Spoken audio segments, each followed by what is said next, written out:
जैसे 9 से 10 ठीक है सर। Yes sir. थोड़ा सा हमारे लिए पैनिक हो जाता है। यस सर, 9 से 10 ठीक है। अच्छा देखते हैं, और नहीं तो 1 से 2 रखेंगे, यूनिवर्सिटी से ही करेंगे तो, अगर वहाँ कनेक्टिविटी रही तो। अगर सुबह जल्दी उठ गए तो 9 से 10 कर देंगे, अदरवाइज अगर उठने में लेट हो गया, क्योंकि आजकल थोड़ा आलसी हो गए हैं जब से बीमारी हुई है। सर हमको कैसे मालूम होगा सर? आपको व्हाट्सएप हम कर देंगे ना सुबह में। सर हम लोग भी बहुत लेट उठते हैं। अच्छा, तो फिर रात में पढ़ा जाए, शाम में। Yes sir. Yes sir. Yes sir. तो 6 से 7 रखेंगे कल शाम को फिर।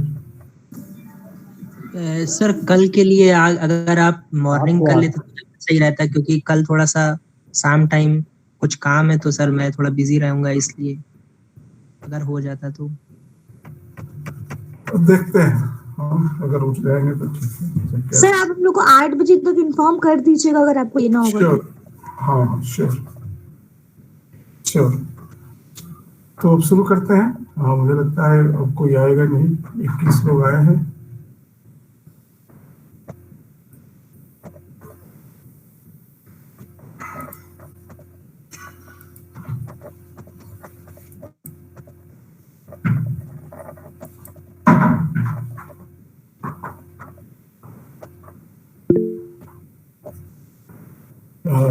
ये बोर्ड तो दिख रहा होगा ना? यस सर, दिख रहा है सर। ओके, किसी के पास वो बुक है मेयर वाली? Yes sir. उसमें एक है एग्जाम्पल 6.3, पेज नंबर 97 हमारी हार्ड कॉपी में है, तो उसी के आसपास होगा। और मैं इसको लिख रहा हूँ। fxy सर कितना बोले? 6.3? 6.3। ओके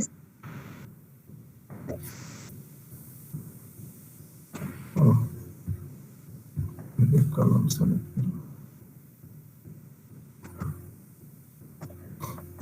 सर आपके बुक में कौन सा पेज नंबर है? 97 पे है, तो हमें लगता है 1-2 पेज इधर उधर होगा आपके पास।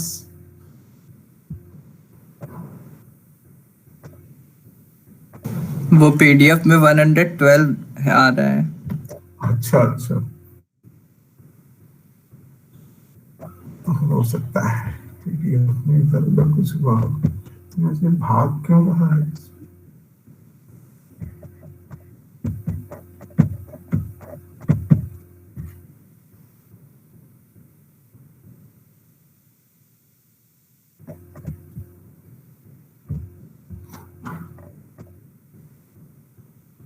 fxy इसको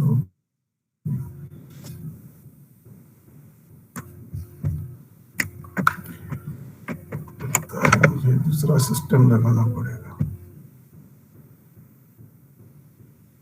1 मिनट, मैं दूसरे सिस्टम से कनेक्ट हो रहा हूँ। इसमें कुछ बिहेवियर इसका आइडेंटिक है।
हाँ पुनीत, हेलो, नमस्ते। हाँ हाँ,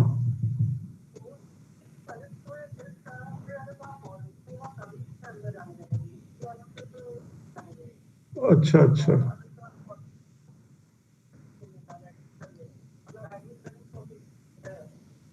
अच्छा अच्छा,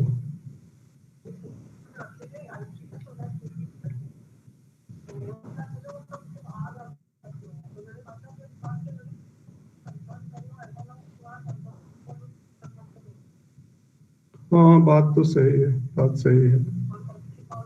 हम्म।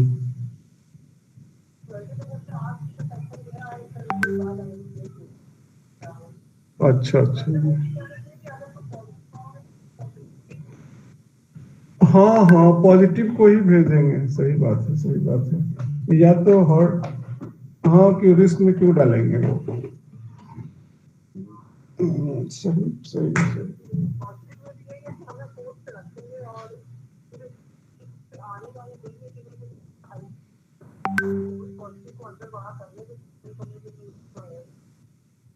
ये तो है। हाँ, अब तो हो गया होगा, वो तो पॉजिटिव आएगा नहीं।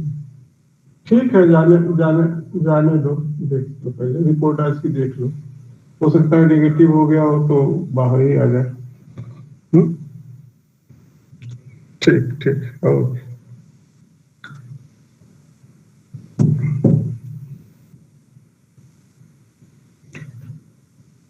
हेलो, आवाज जा रही है हमारी? Yes sir. Yes sir. Yes sir.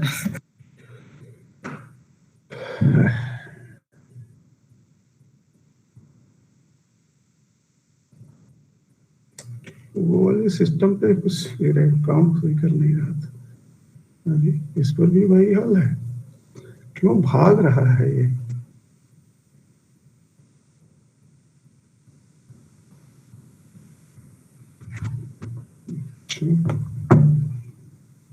सीधा कुछ तो चक्कर नहीं है। ओह, ये है। हाँ भैया, जरा बोलिए तो अब उस क्वेश्चन को बोलो, क्या है? F x y equals to x square plus x y upon 3। X square plus x y upon 3, और यह फंक्शन, ये वैल्यू कब ले रहा है? X lies between 0 to 1। 0 to 1, और वाई का भी कुछ रेंज होगा। 0 to y lies between 0 to 2। 0 to 2, और इस फंक्शन की वैल्यू अन्य कोऑर्डिनेट्स पे, ठीक है। और ये चूंकि दो रैंडम वेरिएबल का है सर सब में इक्वल भी लगा लीजिए। चलो ठीक है, लगा देते हैं। अगर अब डिस्क्रीट अगर ये नहीं है, ठीक है, तो लगाने और न लगाने से इस पे कोई फर्क नहीं पड़ेगा। एनीवे, लगा दिया। अब यह कहा गया कि आप दिखाओ कि यह एक डेंसिटी फंक्शन है, ठीक है। तो इसको चेक करने के लिए हमें दो चीजें चेक करना है। क्या क्या चेक करना है? नंबर 1 कि f x y is greater than equal to 0 for every x comma y belongs to this region, ठीक है, क्योंकि अदर जगहों पे आपका वैल्यू 0 है ही है। हाँ, और आप चूंकि x और y की इस रीजन में पॉजिटिव वैल्यू है, तो ये फंक्शन हमेशा आपको क्या देगा? पॉजिटिव वैल्यू, ठीक है। कहने का मतलब यह है कि अगर हम f3 1.5 और 1 की बात करें, तो क्या ये value greater than equal to 0 है कि नहीं? ऐसे आपके पास इन्फिनाइट पॉइंट है एक्स वाई, तो पहला कंडीशन होल्ड कर रहा है, क्योंकि आपको पॉजिटिव वैल्यू मिल रही है।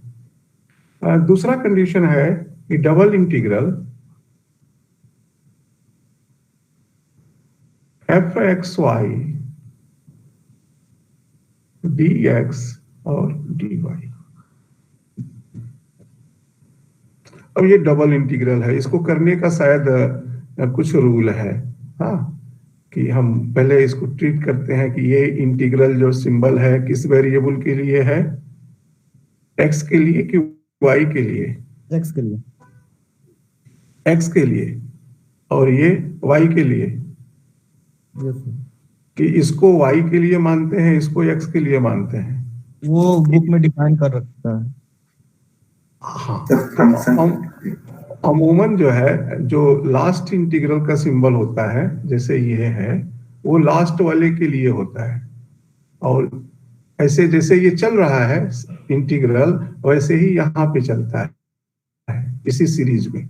लेकिन अगर आप इसको इसके लिए करना चाहते हैं तो लोग इसको ब्रैकेट में बंद कर देते हैं, जो मुझे पता है। हो सकता है कि ऐसा कोई हार्ड एंड फास्ट रूल न हो। ठीक है, अब इस इंटीग्रल को हमें निकालना है।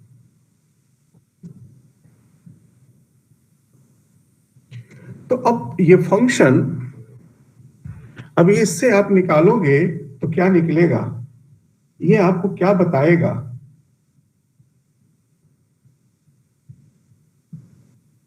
मान लीजिए कि आपसे कहा गया एक इंटीग्रल ये,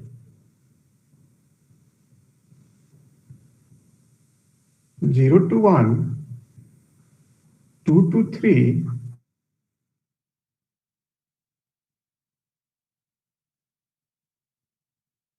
dy, तो यह बताएगा कि two dimensional space x lies between 2 to 3, y lies between 0 to 1 के बेस पर x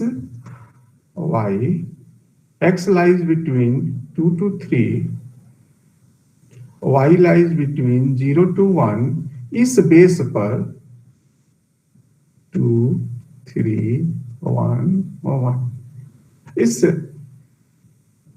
स्क्वायर बेस पर ये फंक्शन एफ एक्स वाई क्या है, उठा हुआ है। ठीक है, अब अगर मैं आपसे पूछूं कि क्या यह फंक्शन इस स्क्वायर बेस पर स्क्वायर के रूप में ही उठा हुआ है कि नहीं?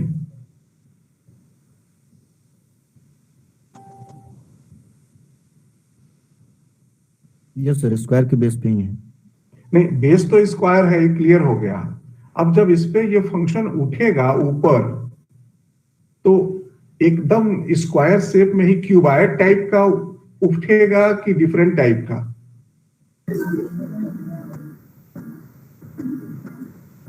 आप क्यूबाइड आप देखते हो ना 3 डायमेंशन में, उसका जैसे आपका डाई है, तो डाई का बेस कोई भी आप ले लो, रेक्टेंगुलर बेस है, और उस पे वो हाइट लिए हुए है। सिमिलर हाइट हर जगह है कि नहीं, हर एज पर है? अब मेरा वही पूछना है कि क्या ये फंक्शन इस बेस पर, ये तो पक्का है कि इसी बेस पर फंक्शन की वैल्यू मिलेगी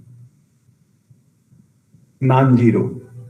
अब मेरा पूछना है कि जो वैल्यू मिलेगी वो क्या है, हाइट है।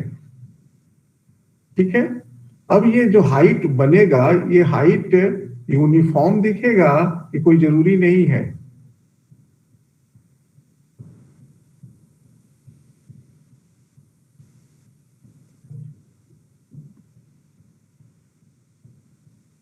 मेरी बात समझ रहे हैं कि नहीं?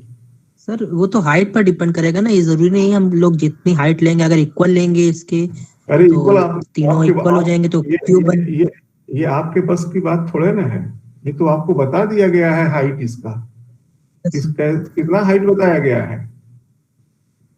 0 से 2 तक। नहीं, हाइट कितना बताया गया है?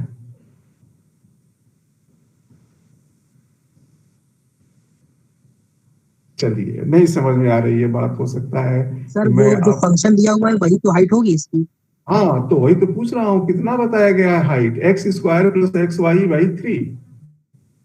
अब अगर कोई सर। चीज इस हाइट से, ऐसी हाइट हम डिफरेंट एक्स वाई के लिए निकालें, तो क्या हमको इसी बेस के ऊपर उतना ही बराबर बराबर ऊंचाई दिखाएगा कि नहीं दिखाएगा?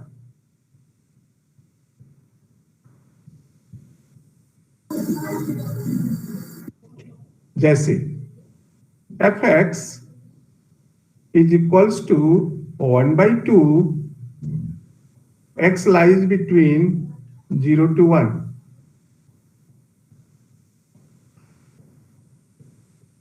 क्या आपको हाइट बताई गई है इस फंक्शन में? Yes sir, half. हाफ है। किसके किसके बीच में? 0 से 1 के बीच में। 0 से 1 को। क्या ये इस आधार पर, किस आधार पर? 0 से 1 के बीच। 0 से 1 के बेस पर क्या आपको बराबर हाइट मिल रही है कि नहीं, सिमिलर हाइट? Yes sir.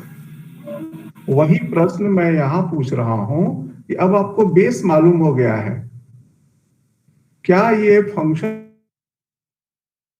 आपको बता रहा है कि इस पर जो हाइट होगा तो हर पॉइंट पर हर जगह सिमिलर हाइट लेगा?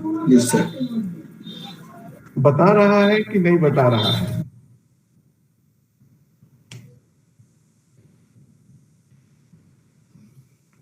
हर पॉइंट पर सर वो हाइट डिफाइन तो कर रहा है, जैसे जैसे जैसे हम हाँ, लेकिन क्या इक्वल हाइट डिफाइन कर रहा है हर पॉइंट पर? नहीं इक्वल तो नहीं। तो जब इक्वल डिफाइन नहीं कर रहा है तो ये इसका क्यूबिकल शेप बनेगा कि नहीं बनेगा इस फंक्शन का?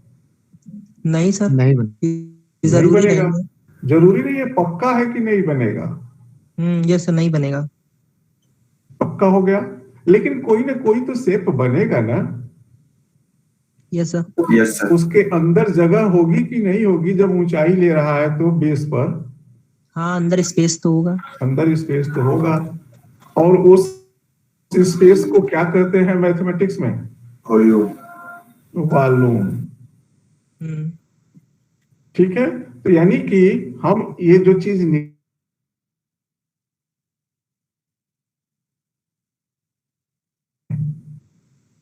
ठीक है, अगर ये वॉल्यूम 1 हो गया तो इसका मतलब है कि ये प्रोबेबिलिटी फंक्शन हो गया।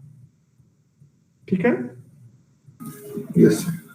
अब आप कहेंगे कि इतनी छोटी चीज इतनी देर से क्या समझा रहे थे? हम जो पूछ रहे थे वो आपको समझ में नहीं आ रहा था, या आप समझ रहे थे बता नहीं पा रहे थे?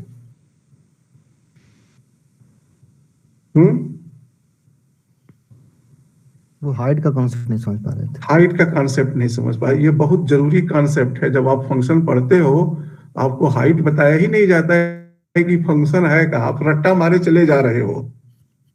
हाँ, F x is a function, फलाना इज अ फंक्शन, मार फंक्शन पढ़ डालते हैं हम लोग, लेकिन फंक्शन है का ये तो हम बेसिक उसका समझ ही नहीं पाते। ओके, तो आपका ये जो f x y non zero value ले रहा है वो इस रीजन में ले रहा है, एक रेक्टेंगुलर रीजन या स्क्वायर रीजन। अब आपको इसका इंटीग्रल चाहिए, तो अमूमन बहुत आसान है ये, x square plus x y upon 3 d x d y. अब लिमिट रखना है। हम अपने स्टूडेंट्स को जो बताते हैं वो हम आपको बता रहे हैं, चूंकि आप मैथमेटिक्स के हैं और definite integral, double integral, triple integral बहुत सॉल्व कर रहे होंगे या किए होंगे कि नहीं? ग्रेजुएशन में तो सब मिल जाता है ना करने को। Yes sir. Yes yes sir. Sir. हम अपने स्टूडेंट्स को बताते हैं क्योंकि हमारे स्टूडेंट्स बहुत कंफ्यूज रहते हैं, और हम उनको बीएससी पार्ट 1 में ही ये चीज सिखाते हैं, और जब ये सिखाते हैं तो उनको इन सब चीजों की आइडिया नहीं रहती है। हो सकता है कि आप लोगों में से भी बहुत लोगों को आइडिया न हो। तो जब भी आपको एक से ज्यादा इंटीग्रल सॉल्व करना हो तो पहले आप बेस देख लीजिए फंक्शन का, इसके बाद ये तय करिए कि आप किस वेरिएबल के रिस्पेक्ट में पहले करने जा रहे हैं। हाँ, जैसे हमने यहाँ किसके रिस्पेक्ट में पहले किया है, एक्स के रिस्पेक्ट में। अब हमें एक्स की लिमिट रखनी है, तो हम क्या करेंगे, इस रीजन में एक्स के पैरेलल एक स्ट्रिप डालेंगे। यह स्ट्रिप इस रीजन की बाउंड्रीज को दो जगह टच करेगा। ये जहां भी टच किया होगा वहां या तो आपको कोई स्ट्रेट लाइन मिलेगा या तो कोई कर्व मिलेगा। अब उसका इक्वेशन आप पता कर रहे हैं, जैसे यहां पे ये स्ट्रेट लाइन है और यहां इसका इक्वेशन है x बराबर 1 और इसका इक्वेशन है x बराबर 2। अब हमको चाहिए किसकी लिमिट, x की। तो अब ये जो टच किया है x इक्वल्स टू 1 यहां हर जगह है, तो यहां हमने लिख दिया 1 2। अब चाहिए आपको दूसरे की लिमिट। दूसरे की लिमिट निकालने के लिए जो हम बताते हैं वो क्या है कि अब आपको इस रीजन में दूसरे वाले की सबसे छोटी वैल्यू ढूंढनी है कि क्या है। तो y यहां पे 0 है, इस रीजन में हर जगह 0 है और इसकी मैक्सिमम वैल्यू है 1 इस रीजन में, तो हम यही रख देंगे। अब हमारे स्टूडेंट कहते हैं कि सर ये तो सामने ही दिख रहा था, तो ये आप इतना पापड़ काहे को बेले। हाँ, तो इसकी जरूरत पड़ती है आगे जब हमको कॉम्प्लिकेटेड फंक्शन मिलते हैं तब। सर एक बार बताइए अब बेस कैसे देखते हैं? हाँ, अभी आप इंतजार करते चलो इंतजार करते चलो। फंक्शन जो आपका था ना fxy जी, fxy जो था आपका x y, अब आप देखो कि fxy की नॉन जीरो वैल्यू किस रेंज में बताया गया है, 0 से 1 के बीच। किसका 0 से 1? x का।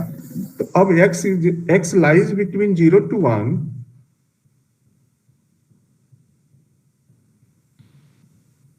से हमको दो स्ट्रेट लाइन मिला, x is equals to 0, x is equals to 1।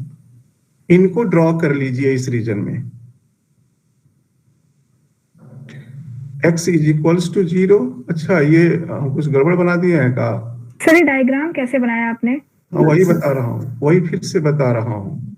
x is equals to 0 की लाइन ये है और x इज इक्वल्स टू 1 की लाइन ये हो गई। अब जो आपका ज्वाइंट फंक्शन है उसका x कोऑर्डिनेट, आपका ज्वाइंट फंक्शन दो रीजन में बटा हुआ है। एक है वो रीजन जहां पे कुछ वैल्यू मिलेगी और एक है वो रीजन जहां 0 वैल्यू मिलेगी। हम उस रीजन को ढूंढ रहे हैं जहां पे वैल्यू मिले, ठीक है। और ये बताया गया है कि वैल्यू कहां मिलेगी, कि x लाइज बिटवीन 0 to 1 और y लाइज बिटवीन क्या है, 0 to 2। 0 to 2। तो ये 1 to 2 किसने बताया था? अभी ऐसा नहीं है, फंक्शन की वैल्यू है ओके 0 to 2 है, ठीक है ठीक है ओके। तो अब हमको ये मालूम हो गया कि हमारे फंक्शन का x कोऑर्डिनेट तो इसके अंदर रहने वाला है। अब y कोऑर्डिनेट किसके अंदर रहेगा? दोनों कॉमन कोऑर्डिनेट। तो अब हम क्या करेंगे, जो दूसरी कंडीशन है y लाइज बिटवीन 0 to 2, हाँ, इस कंडीशन को देखेंगे। तो दो लाइन मिला, y इज इक्वल्स टू 0 और y इज इक्वल्स टू 2। अब देखिए ये कॉमन आपको कहां मिला, जहां की ये दोनों सेटिस्फाई कर रहे हैं, x 0 to 1 y 0 to 1। ये रीजन जो है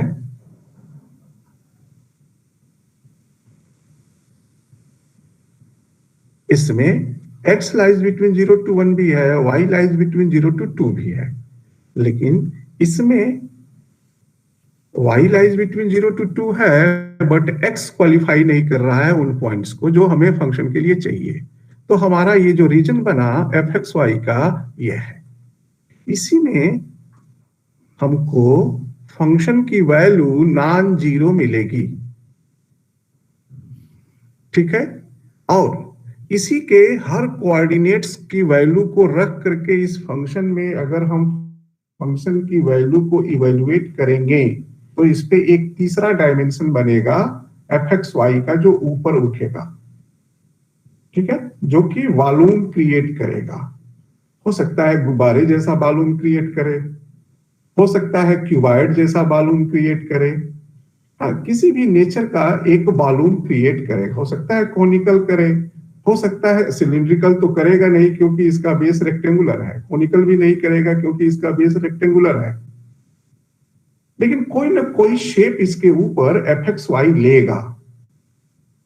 कौन सा शेप लेगा ये हमारा काम नहीं है, ये मैथमेटिक्स वालों का काम है जानना, ठीक है। लेकिन जो भी शेप लेगा अगर उसका वॉल्यूम एक आ गया तो हम कहेंगे कि भैया ये प्रोबेबिलिटी फंक्शन है। वॉल्यूम 3D में ना, तो 3D नहीं हो गया ये। अरे भाई आपने x लिया, आपने y लिया और आपने fxy लिया, डबल इंटीग्रल जब करते हैं तो क्या निकलता है? वॉल्यूम निकलता है कि क्या निकलता है? एरिया। Area sir. एरिया। अरे ये किसने बता दिया मोर भैया? सिंगल इंटीग्रल करते हैं तो क्या निकलता है? सर वो लाइन का एरिया निकलता है ना सर। लाइन का एरिया, फंक्शन के साथ लाइन का एरिया तो जीरो होता है। करते कौन वॉल्यूम निकलता है?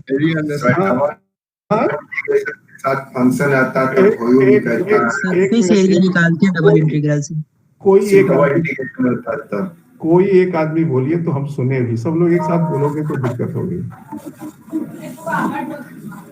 देखो डबल इंटीग्रल से एरिया अंडर कर्व निकलता, अंडर सरफेस निकलता है। अरे बेटा एरिया अंडर सरफेस को क्या बोलते हैं? What is volume? हाँ, आप जरा गूगल में खोजिएगा या अपने मैथमेटिक्स के गोरख प्रसाद की किताबियां उठा के खाली पढ़ लीजिए। डबल इंटीग्रल जहां उन्होंने लिखा है, उस दिक्कत क्या है ना कि हम लोग तो खाली वो पकड़ते हैं, मसाला, लेट सॉल्व, गेट आंसर, बस काम खत्म। उसमें जब डबल इंटीग्रल शुरू हुआ होगा तो वहां इंट्रोडक्शन लिखा होगा 4 लाइन, उस 4 लाइन में पूरा जान निकाल के रख देता है लेखक, जिसको कि हम नहीं पढ़ते हैं। हम खाली फंक्शन देखे, सिंबल लगाए, इंटीग्रेट कर दिए, ठीक है। ये देखिए ई है x और ई है fx। अब बताइए x और x lies between a, x lies between b के बीच में इस fx को जोड़ें तो क्या निकलेगा? तुम एक बार पंडित चेक करोगे क्वेश्चन। एरिया निकलेगा। Area under curve, area under curve on what? नहीं है area under curve on base x lies between a to b, ठीक है। आपका बेस जो है स्ट्रेट लाइन है। एरिया बाय डबल इंटीग्रल लिख के आता है। हाँ, डबल इंटीग्रल जब आपका बेस रीजन होगा, प्लेन होगा, ठीक है, और उस पर कोई कर्व बनाएंगे। आप अपने घर की दीवार को सोचिए, आपका जमीन जो है बेस है, अब इस पर आप कर्व बना रहे हैं। मान लीजिए पहली का दीवार पे बना दिए तो वो बेस XY बेस पर बनाए कि एक डायमेंशन के बेस पर बनाए? XY। ऐसे फिर से सोचिए, हम जो कह रहे हैं, आपका घर है, घर का जो धरातल है वह बेस है, और कितनी दीवारें हैं उस पर? कितनी दीवारें हैं उस पर? 4। अब आप कागज उठाइए, कलम उठाइए और एक दीवार पर एक फोटो बना दीजिए कर्व। तो आपने किस बेस पर बनाया? एक्स वाई बेस पर।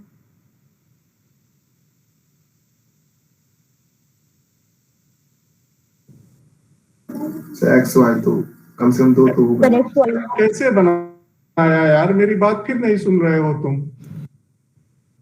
हमने कहा कि आपका ये घर है, इसका बेस है और ये दीवार है एक ठे। इस दीवार के ऊपर आपने एगो फोटो कर्व बना दिया, इस दीवार के ऊपर। तो आपने बेस पर बनाया कि एक लाइन पर बनाया?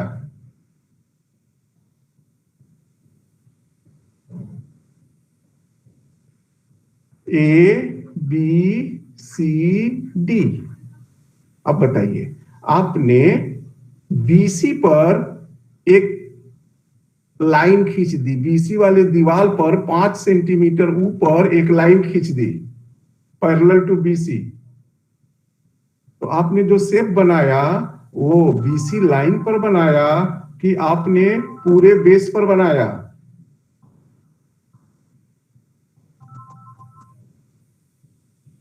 लाइन पर सर। लाइन पे। हेलो, हाँ हाँ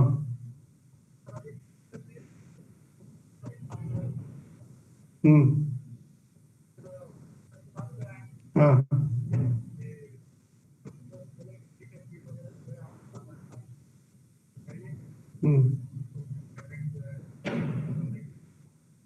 ठीक है।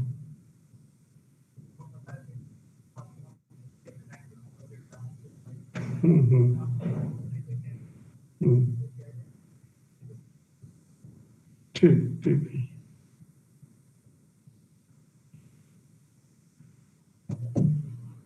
हाँ, तो वो एक लाइन पर बना, 1 डायमेंशनल ग्राफ बना।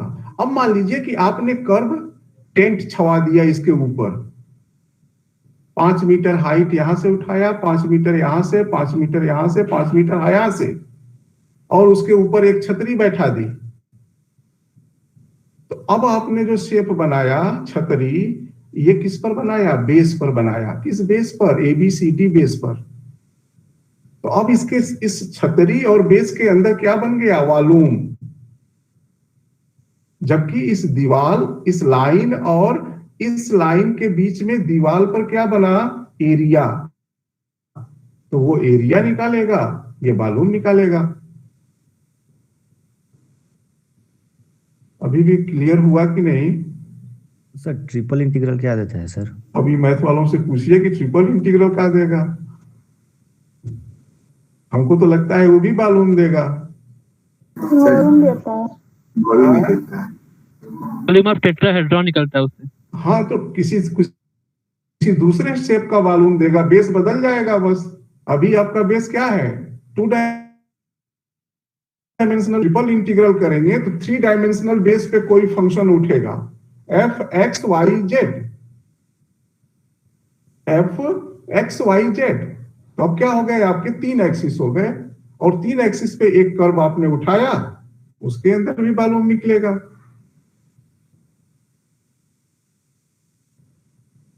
क्या हुआ भाई? कुछ गड़बड़ लग रहा है क्या आपको?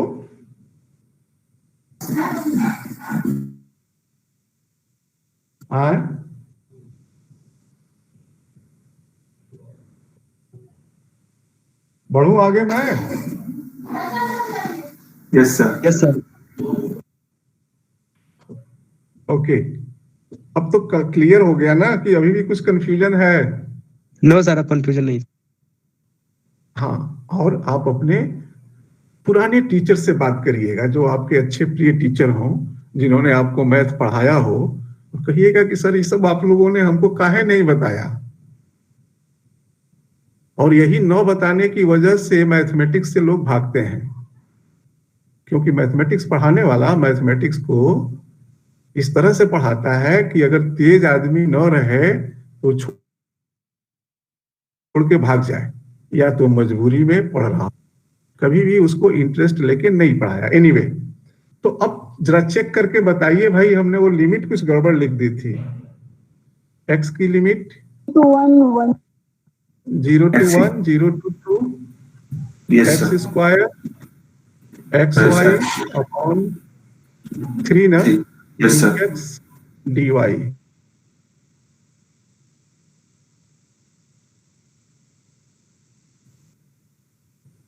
x cube by 3 plus y into x square by 3 by 6 ना 6 by 6 0 to 1 dy। This is equals to 0 to 2 or 1 by 3 plus y by 6 dy।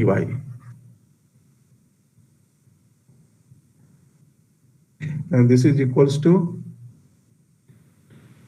1 by 3 y 0 to 2 plus 1 by 6 y square by 2 0 to 2, and this is equals to 2 by 3 plus 4 by 6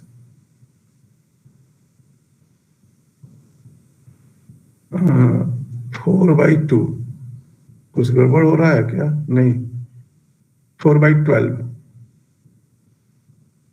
6 दूना 12, 4 by 12, so 1 by 3, so it is 1। सही है ना? Yes sir. Okay. Yes sir. अब क्या इसने कुछ question पूछा है क्या? अब ये कह रहा है कि let I have an event B. मेरे पास एक इवेंट है बी। B is equals to x lies between 0 to half, y lies between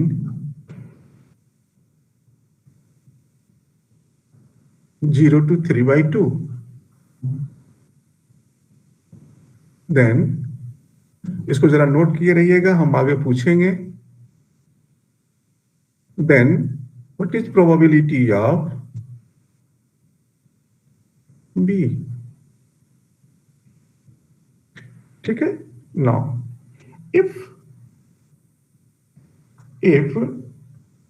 fxy is a joint PDF,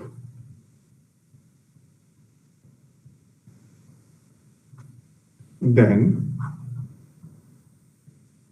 probability x lies between a to b, comma, y lies between c to d,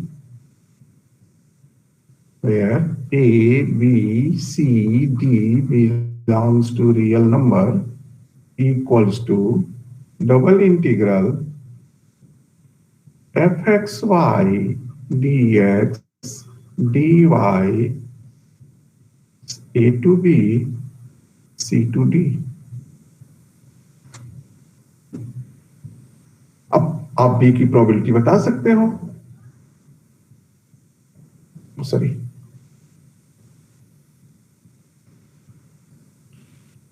so probability of b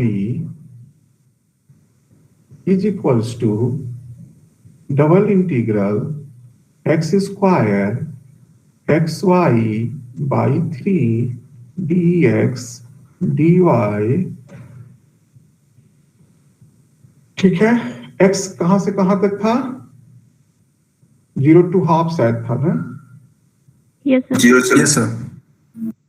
0 to half, और y क्या था? 0 to 3 by 2। ठीक है। ये भी क्या है? Volume है, क्योंकि हम उसी फंक्शन को इंटीग्रेट कर रहे हैं। अब देखा जाए कि हम कहां पे वॉल्यूम निकाल रहे हैं फिगर बना करके।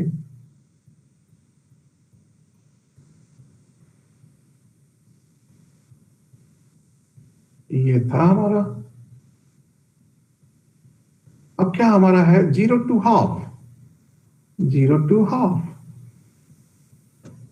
And 0 to 3/2। अब हम उस एक वॉल्यूम में से जानना चाह रहे हैं कि इस हिस्से का वॉल्यूम कितना है।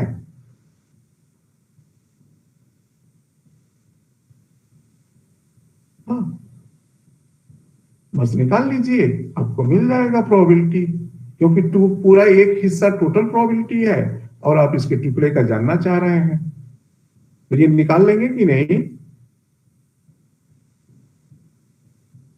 बोलिए। यस सर, निकाल लेंगे। अब तो इंटीग्रल सॉल्व करना है खाली ना, तो आप सॉल्व करके आंसर डाल दीजिएगा। नाउ लेट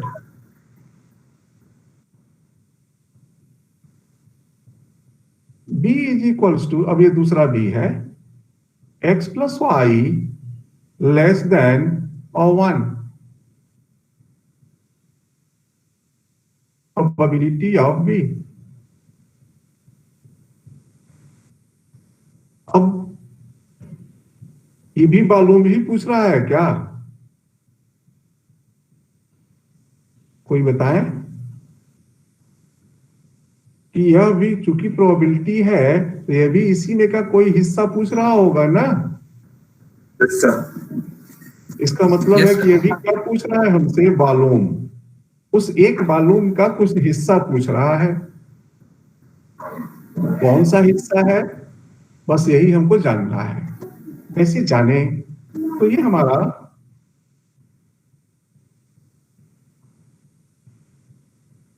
अब हमको जानना है वह रीजन, जैसे यहां पे हमने जाना वह रीजन जिसमें x लाइज कर रहा हो 0 से हाफ, y लाई कर रहा हो 0 से 3/2।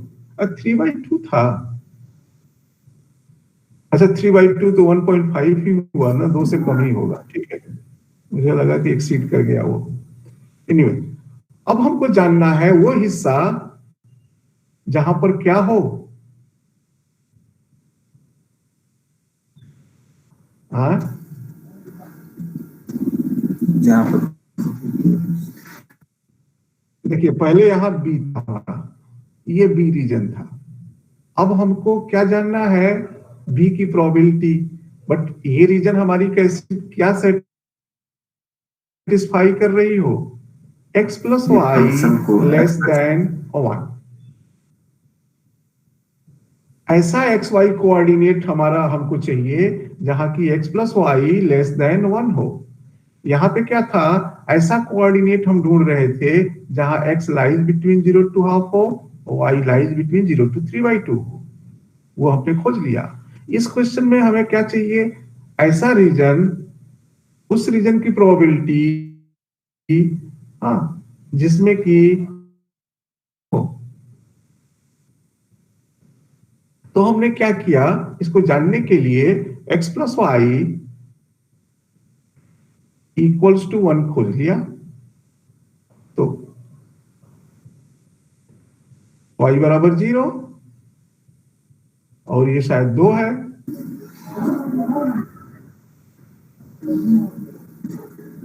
ये हमारा अब b हो गया। OAC, ये जो ट्रायंगुलर रीजन है, इसी के ऊपर कितना वॉल्यूम है, ये अगर हम निकाल लें तो हम PB बता सकते हैं। बात समझ में आई कि नहीं आई, कोई बोले भाई तो आगे मैं बढ़ूं। Yes sir. अब है कि इसका वॉल्यूम निकालना है, तो वॉल्यूम निकालना है तो भैया एक एक तरीका है वॉल्यूम निकालने का, कि डबल इंटीग्रल, दो फंक्शन है तो डबल इंटीग्रल कर दीजिए, दो वेरिएबल का फंक्शन है तो फंक्शन को वेरिएबल के रिस्पेक्ट में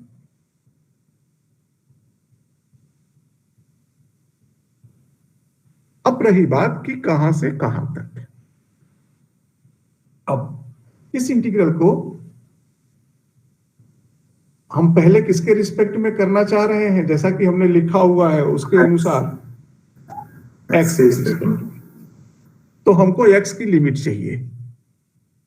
अब x की लिमिट कैसे पाएंगे, तो हमने आपको शुरू में बताया कि आप जिस रीजन में चाहिए उस रीजन में उस वेरिएबल के पैरेलल स्ट्रिप डालिए। तो मैंने ये स्ट्रिप डाला, पूरे में नहीं, जिस रीजन में चाहिए। अब ये स्ट्रिप हमारे रीजन को दो जगहों पे टच करेगा, वहां कर्व हो सकता है या स्ट्रेट लाइन हो सकता है। उनका इक्वेशन पता कर लीजिए। तो यहां पे है x इक्वल्स टू 0 और यहां पे है x is equals to 1 minus y। अब यहां प्रश्न होगा कि किसका हम निकालें, x का कि y का, क्योंकि यहां हम ये भी लिख सकते हैं y is equals to 1 minus x। x का निकालें कि y का निकालें। तो जिसके पैरेलल हम स्ट्रिप डाल रहे हैं, मतलब है कि उसी का लिमिट हम खोज रहे हैं, तो हम x का निकालेंगे। तो यहां पे हुआ 0 और यहां हुआ 1 माइनस y। फिर है y की लिमिट। अब जब आप y की लिमिट निकालने जाएंगे तो दूसरा तरीका हमने आपको बताया कि अब आप इसमें देखें कि इस फंक्शन की y की इस रीजन में मिनिमम और मैक्सिमम क्या वैल्यू है। तो y की मिनिमम वैल्यू y एक्सिस पे आप जाएंगे तो इस रीजन में दिखाई दे जाएगा 0 है और 1 है। तो आपने इसको लिख दिया 0 और 1। अब आप इसको सॉल्व कर लेंगे तो आपको प्रोबेबिलिटी ऑफ b मिल जाएगा। अब सपोज करिए कि एक आदमी ने कहा कि नहीं सर, हम ऐसे सॉल्व करना चाहते हैं। pb is equals to double integral x square plus xy by 3 dy dx। तो अब वो पहले y के रिस्पेक्ट में करना चाह रहा है, फिर वो पहले देखेगा कि हमारा क्या है रीजन। हमारा रीजन ये है। अब इसको y का चाहिए तो अब ये y के पैरेलल इसमें स्ट्रिप डालेगा। और यहां पूछेगा कि y बराबर क्या, और यहां पूछेगा कि y बराबर क्या। अब यहां पर y बराबर क्या का आंसर इस इक्वेशन का, इस लाइन का इक्वेशन देगा, और इक्वेशन कह रहा है कि y बराबर 0, तो यहां लिख दिया 0। और यहां पर y बराबर क्या का उत्तर इस लाइन का इक्वेशन देगा, और जो कह रहा है y बराबर 1 माइनस x। और फिर यहां पे हुआ मिनिमम और मैक्सिमम। अब पिछले वाले में 1 लिखा था, अच्छा ठीक है, 1 1। अब ये दोनों इंटीग्रल एक ही वैल्यू देंगे कि अलग अलग? एक ही वैल्यू देंगे। आप जिससे चाहे उससे निकालें। बात समझ में आ गई? Yes sir. अब मान लीजिए कि किसी ने कहा कि b is equals to x less than 1, less than 0.5। Probability of b बताओ। तो अब क्या होगा? हम लोग बता पाएंगे क्या?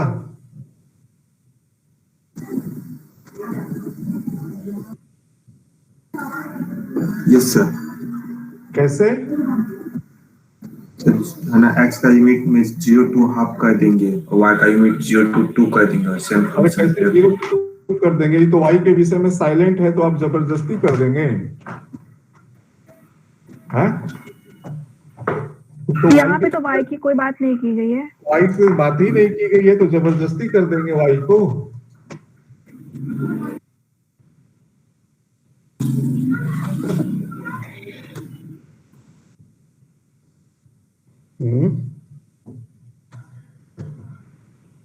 इसका मार्जिनल डिस्ट्रीब्यूशन निकालेंगे।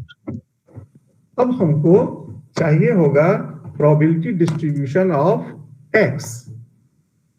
जब तक हमको नहीं रहेगा अवेलेबल, हम इसको नहीं निकाल पाएंगे। इसी तरह से ये भी पूछा जा सकता है, probability of y lies between 0 to half, x को इग्नोर कर दिया। इसको भी बताने के लिए हमको y का डिस्ट्रीब्यूशन मालूम होना चाहिए। ठीक है, अब अगर आपके पास दो वेरिएबल का ज्वाइंट डिस्ट्रीब्यूशन है तो आप दोनों वेरिएबल का अलग अलग प्रोबेबिलिटी डिस्ट्रीब्यूशन निकाल सकते हैं और उसे कहते हैं मार्जिनल डिस्ट्रीब्यूशन। ठीक है, कैसे करेंगे? तो इसको पहले हम एक न्यूमेरिकल से आप पहले को दूसरे तरीके से समझा रहे हैं, फिर इस पे आएंगे।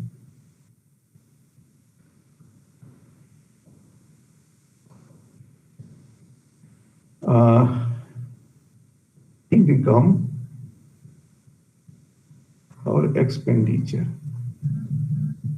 एक्स वाई, और इनकम मान लीजिए 0 रुपया, 1 रुपया, 2 रुपया। हेलो, इनकम इज 0, 1, 2, 3 रुपीज और एक्सपेंडिचर इज 0, 1, 2, 3 रुपीज।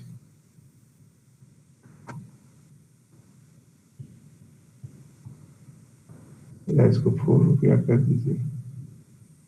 अब यहां पे मैं लिख रहा हूं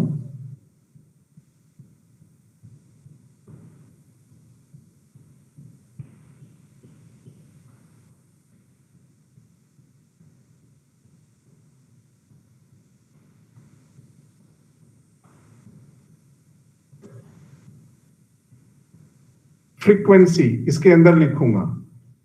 मीन्स अगर मैंने यहां लिखा 0, इसका मतलब कि 0 रुपया इनकम, 0 एक्सपेंडिचर वाला कोई नहीं मिला।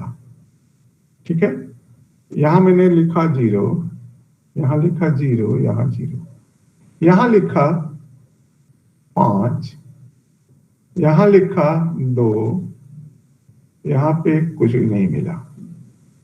2 रुपया 1, 2, 3, 3 रुपए 2, 1, कोई नहीं। 4 रुपए 2, 3, कोई नहीं। अब अगर मैं लिखूं f x y as frequency of xy, so what is total of fxy? कोई बता दीजिए, what is total of fxy?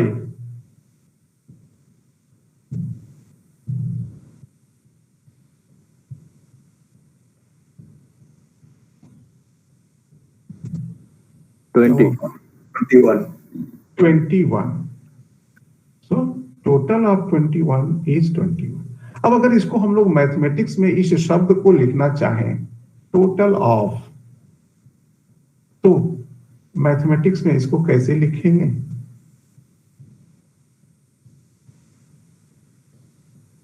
इसको लिखेंगे double summation f x y over x over y, और इसकी वैल्यू आई 21।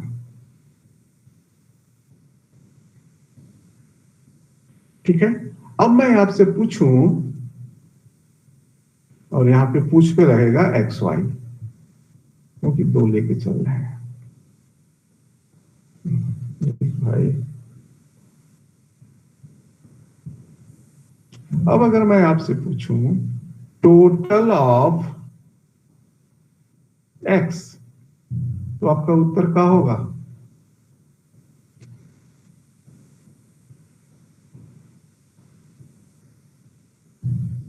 पांच।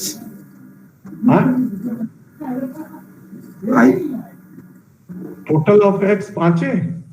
No sir.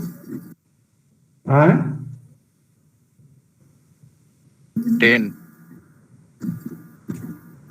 10 कैसे भाई? ये चलिए 0x वाले कितने थे?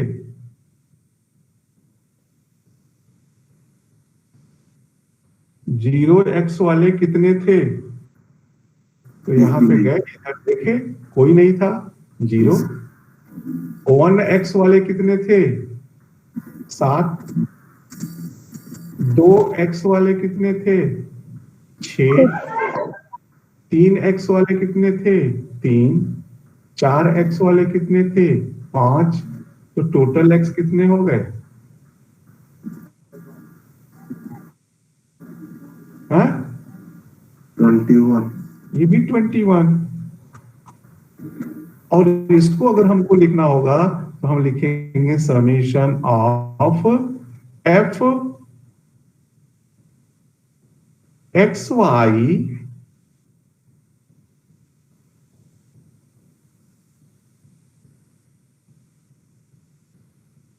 F x x.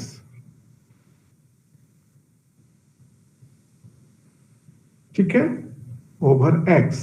अब ये मिलेगा कैसे? हमने किया क्या इसको पाने के लिए? पहले एफ एक्स देखें। पहले हमने एफ एक्स पता किया।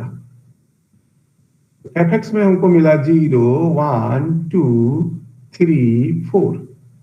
ये एक्स था और ये था 0 7 6 3 एंड 5।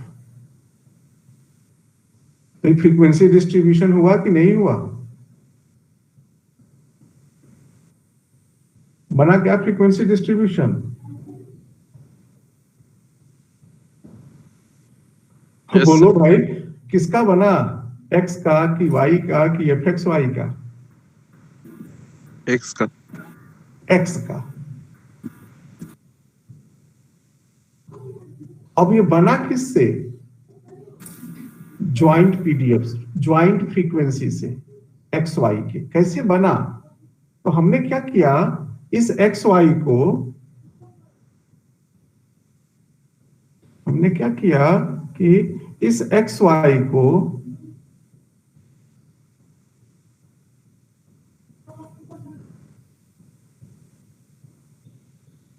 सम कर दिया। किसके ऊपर? y बराबर 0 2 3। अब क्या होगा कि जब हमने कहा x बराबर 0, तो y की कितनी वैल्यूज मिली हमको? 4, और चारों का जोड़ 0। जब हमने कहा x बराबर 1, तब y की कितनी वैल्यू मिली? फिर 4, 0 1 2 3, और सम आया 7। ठीक है, इसी तरह से अगर हम ये कर देते summation f x y over y, तो हमको किसका फ्रीक्वेंसी डिस्ट्रीब्यूशन मिल जाता?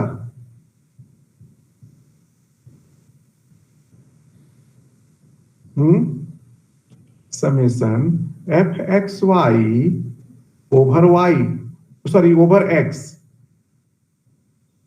Over x. एक्स की वैल्यू 0 1 2 3 4। इन चारों पर जोड़ते हम इसको, तो किसको मिलता? इसका फ्रीक्वेंसी डिस्ट्रीब्यूशन X का। एक्स का नहीं, वाई का। वाई का। क्यों? क्योंकि आइए इसको खोलते हैं। Summation f x y over y बराबर 0 2 4। This is equals to summation f summation को यहां से अभी हटा देते हैं। F x comma 0 plus F x comma 1 plus F x comma 2 plus F x comma 3 plus F x comma 4। अब इससे जो फंक्शन बनेगा उसमें y रहेगा क्या?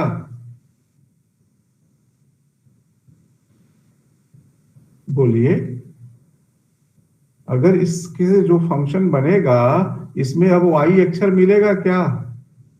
नहीं नहीं नहीं मिलेगा, y नहीं मिलेगा सर। y कांस्टेंट हो गया। तो फाइनली ये किसका फंक्शन बनेगा? Function of x। ठीक है। और इसकी एक ही वैल्यू होगी कि कई वैल्यू होगी? तो ये डिपेंड करेगा कि x हमारा फिक्स है कि वेरी कर रहा है।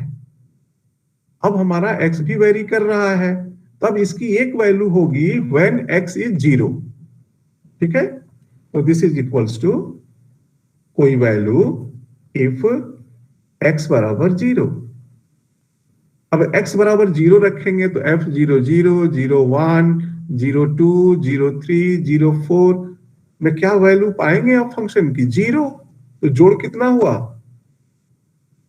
0। दूसरी वैल्यू क्या होगी कि x1 हो। x1 हो तो क्या मिला? x10 x11 x12 x13 x14 x10 x10 x12 x13 x14 यही मिलेगा ना 0 1 2 3 पे।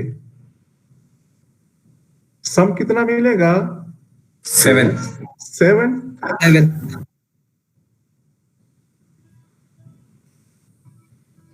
7। सिमिलरली आप x इज इक्वल टू 2 पे पाओगे। अब इस फ्रीक्वेंसी डिस्ट्रीब्यूशन को बोलेंगे marginal frequency distribution of x। कहां से डिराइव हुआ? ज्वाइंट डिस्ट्रीब्यूशन से। सिमिलरली अगर आपने ज्वाइंट फ्रीक्वेंसी इसको ऐड कर दिया x के ऊपर, तो अब ये किसका फंक्शन बन जाएगा?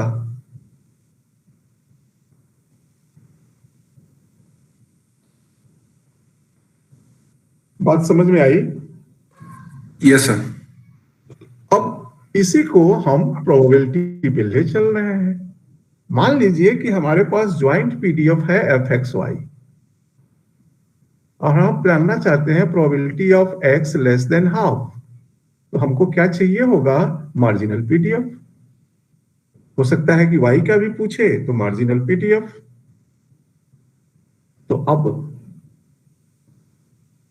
f(x) is equals to integral over f(xy) dy over the range of y। अब हमने क्या किया इस फंक्शन में?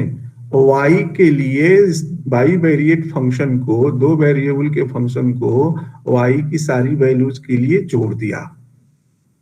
तो अब इसमें जो वैल्यू बची रहेगी किसकी रहेगी? x की। तो अब इसको बोलेंगे marginal distribution of marginal probability density function, इसलिए कि कंटिन्यूअस है ये, इसलिए डेंसिटी बोल रहा हूं, फंक्शन ऑफ x। सिमिलरली अगर आपने ये कर दिया f(y) इसको x पर इंटीग्रेट कर दिया,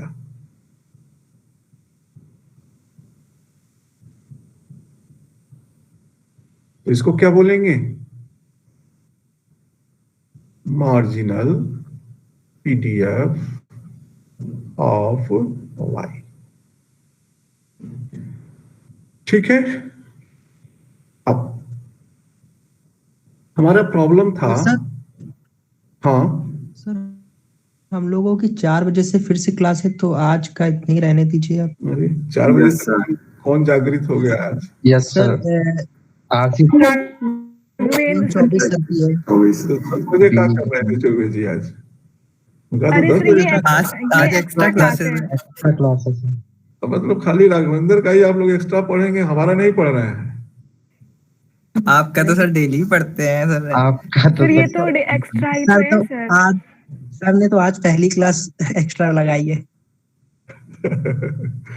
अच्छा अच्छा। काफी दिन से कह रहे थे सर। हम्म। Yes sir. तो हम भी वही बहुत तेज भाग रहे हैं कि हम अब बहुत चीजें हम चाह रहे हैं कि कम से कम हम सब चीज आपको टच करके बताते जाएं। एनीवे आज मैं आपको एक्सरसाइज दे रहा हूं, आज रात को जरूर भेजेंगे आप, ठीक है? पहला, obtain marginal PDF of X and Y and show that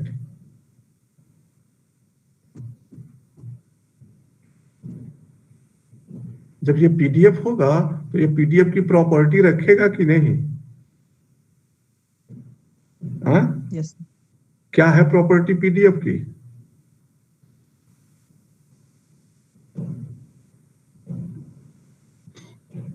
ये भी दिखाना है। PDF हमने कहा कि निकाल लीजिए और दिखाइए कि PDF है। तो 2 शर्तें दिखाएंगे आप कि जो मार्जिनल PDF आया वो 1 वेरिएबल का है कि 2 वेरिएबल का? 1 वेरिएबल 1 का। तो आप दिखाएंगे कि उसकी वैल्यू ग्रेटर देन 0 है और उसके रेंज में उसका इंटीग्रल 1 हो रहा है, ठीक है?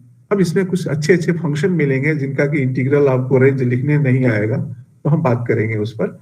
और दूसरी चीज इवैल्यूएट सर शो दैट के आगे so that it is PDF। जो आपने फंक्शन निकाला उसको दिखाइए कि ये PDF है। Evaluate number 1 probability x less than half probability y less than half and third probability x less than half given y less than half।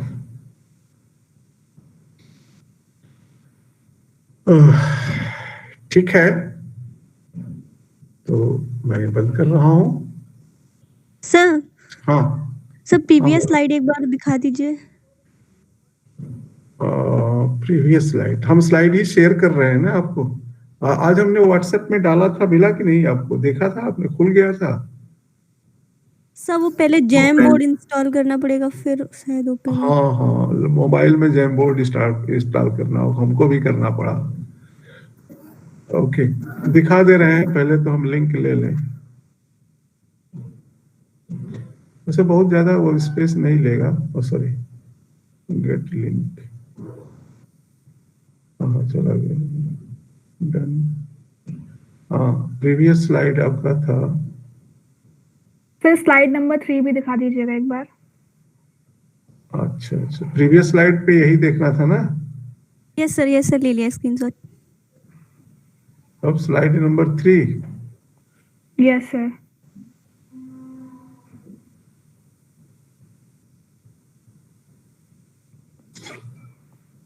Okay sir, हो गया। Okay, thank you sir. ठीक है। Thank you, sir. Okay, thank you sir.